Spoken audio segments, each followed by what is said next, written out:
라디오 힐링 요가 시간입니다.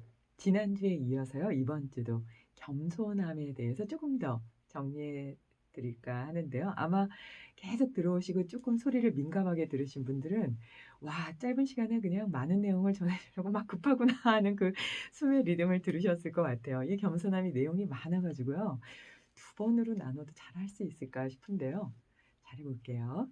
왜 이 겸손함을 더 준비했냐면요.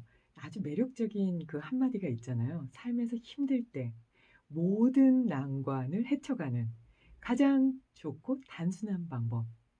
겉으로가 아니라 진심으로 마음속으로 뇌도 함께 겸손할 때 그때 모든 장애는 사라진다." 참 매력적인 말이죠. 그 '내가 왜 이렇게 장애 속에 들었지?' 이럴 때 겸손함 이거를 탁 쥐고 도구로 활용하면 좋을 것 같아요. 근데 여기서 중요한 게 진심이어야 된다고 합니다.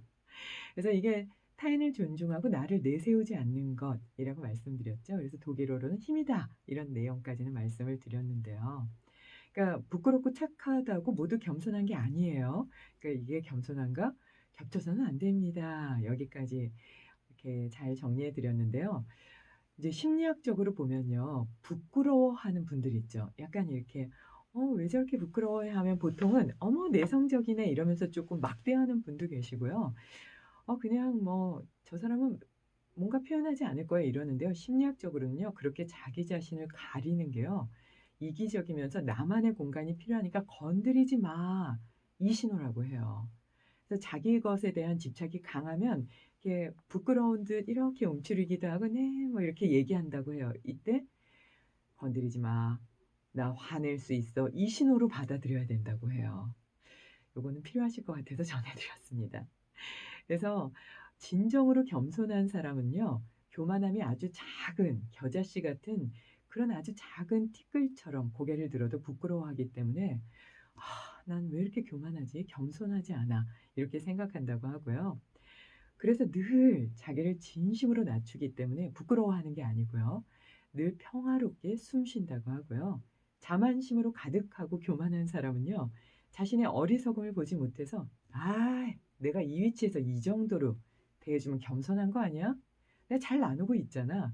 이렇게 생각하면서 아주 외적 자극이 조금만 와도 "왜? 내가 잘하는데." 라고 화를 내고 흔들린다고 해요. 그러네요. 그래서 교만은요 악덕 중의 악덕이고요. 겸손은 최고의 덕이면서 덕의 근원이 된다고 봅니다. 그래서 이에 대한 명언이 있는데요. 겸손함이 없는 불손한 사람은 선심을 쓰고 "잘 나눴어." 이러면서 욕먹는다고 하고요. 아주 공손하고 진심으로 겸손하면 돈이 없고 나누지 못해도 무엇이든지 풍요롭게 구할 수 있다고 합니다. 그러니까 오만함이 있으면 절대 풍요로운 삶은 불가능하다고 해요. 그래서 유능한 매는 발톱을 감춘대요. 그렇죠. 능력 있는 사람들은 고개를 숙이잖아요. 그러니까 겸손함처럼 강한 게 없어서요. 겸손함은 검보다도 강하다고 했습니다. 그러니까 이렇게 겸손해지면 모든 것에서 배우기 때문에 모두가 스승이 되니까 지혜롭지 않을 수가 없고요.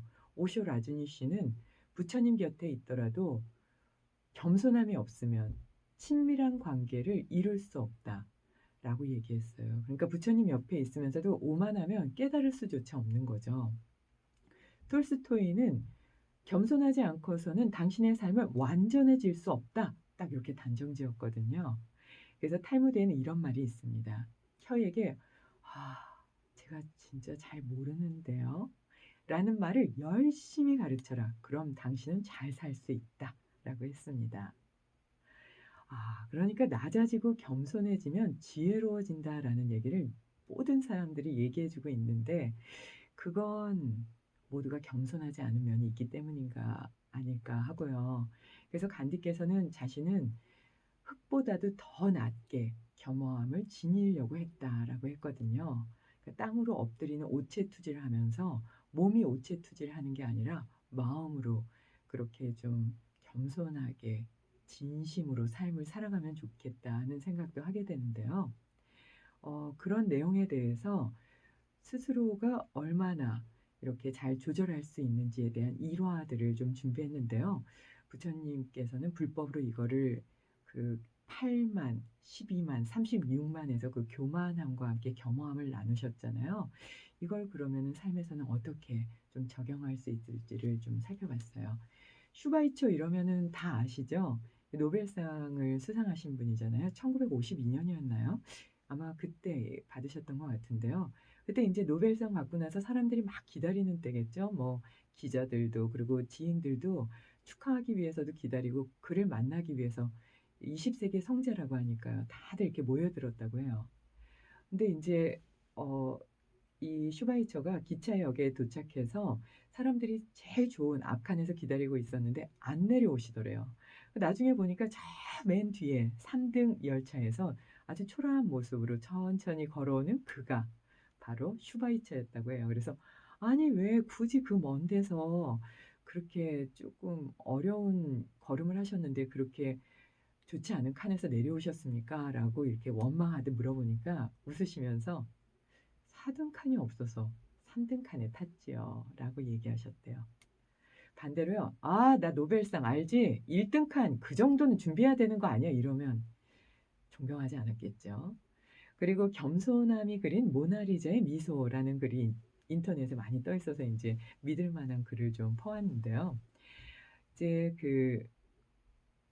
모나리자가요. 이름난 화가한테 가서 "그림값이 얼마든지 그 돈을 다 드릴 테니 제 초상화를 좀 그려 주세요."라고 아주 조심스럽게 말씀드렸대요. 그랬더니 화가가 아주 거만한 태도로 이렇게 막 위아래로 훑어보면서 이렇게 얘기했대요. "아 나는 지금 바쁘거든요. 저 길 건너에 초라한 곳을 좀 가 보면 일거리가 필요한 그런 화가가 있어. 그 사람에게 가 보시오."라고 얘기했다고 해요. 그때 일거리가 필요한 화가는 누구였을까요? 레오나르도 다빈치였고요. 그림을 부탁한 사람은 모나리자였습니다. 그때 당시 잠깐 유명해졌다고 오만함으로 이렇게 밀어냈던 사람은 그 유명한 작품을 못 만든 거죠. 그래서 학문적으로도요. 아인슈타인에게 이 겸허한 내용들은 많이 전해져 있는데요. 상대성 이론으로 아주 유명한 분이죠. 그래서 "어떻게 그렇게 큰 학문을 그렇게 만들어내실 수 있습니까?"라고 했더니 아인슈타인이 고개를 숙이면서 이렇게 웃으며 말씀하셨대요. "내 학문은 바다에 비유하면 물 한 방울 그것에 지나지 않습니다."라고요. 박사학위 몇 개라고 "내가 박사야." 이러면 참 부끄럽지요. 예 이에 대한 내용을 명상음악과 함께 정리해 봤습니다.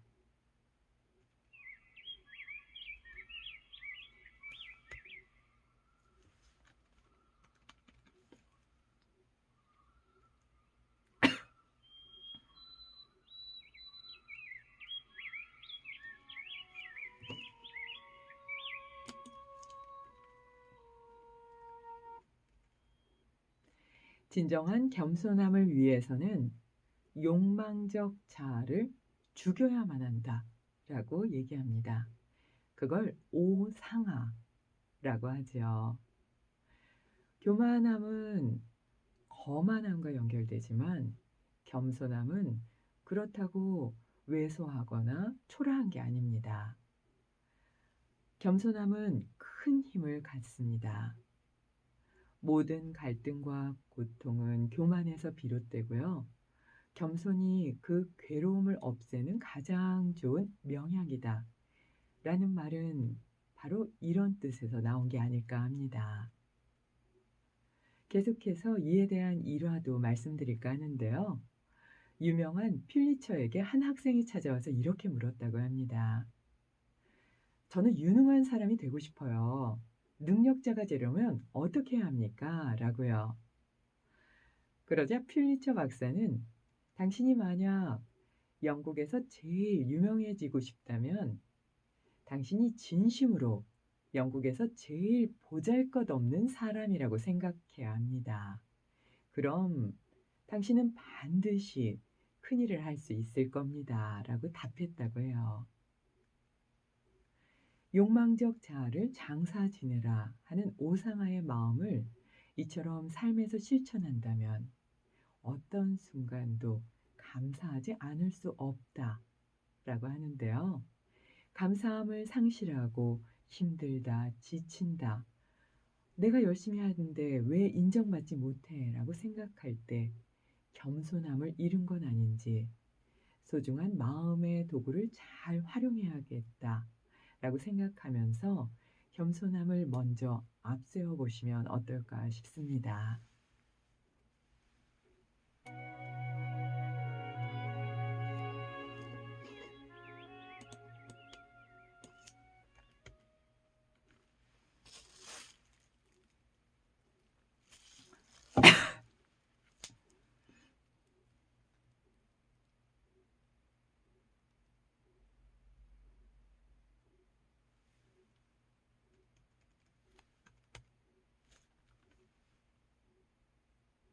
스페인은 여러분과 세상 모든 라디오가 함께합니다.